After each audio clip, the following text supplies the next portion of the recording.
Deuteronomy chapter 30. Prosperity after turning to the Lord.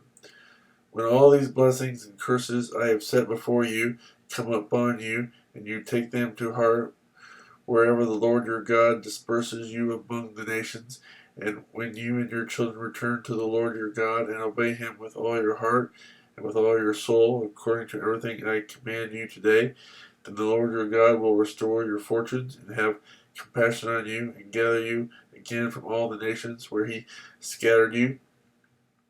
Even if you have been banished to the most distant land under the heavens, from there the Lord your God will gather you and bring you back. He will bring you to the land that belonged to your fathers, and you will take possession of it.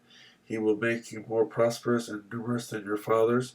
The Lord your God will circumcise your hearts and the hearts of your descendants, so that you may love him with all your heart and with all your soul and live. The Lord your God will put all these curses on your enemies who hate and persecute you.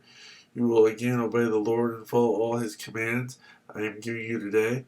Then the Lord your God will make you most prosperous in all the work of your hands and in the fruit of your womb, the young of your livestock, and the crops of your land. The Lord will again delight in you and make you prosperous, just as he delighted in your fathers, if you obey the Lord your God and keep his commands and decrees that are written in this book of the law, and turn to the Lord your God with all your heart and with all your soul.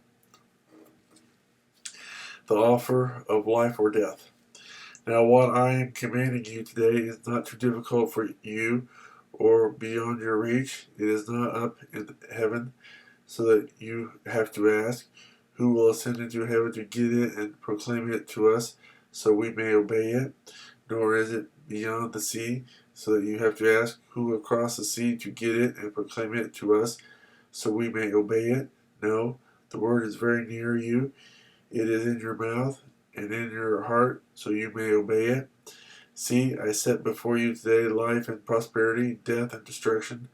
For I command you today to love the Lord your God, to walk in his ways, and to keep his commands, decrees, and laws. Then you will live and increase, and the Lord your God will bless you in the land you are entering to possess.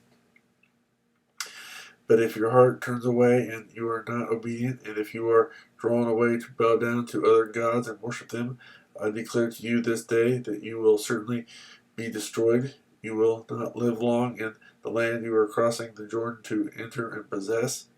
This day I call heaven and earth as witnesses against you, that I have set before you life and death, blessing and curses. Now choose life, so that you and your children may live, and that you may love the Lord your God, listen to his voice, and hold fast to him. For the Lord is your life, and he will give you many years in the land he swore to give to your fathers Abraham, Isaac, and Jacob.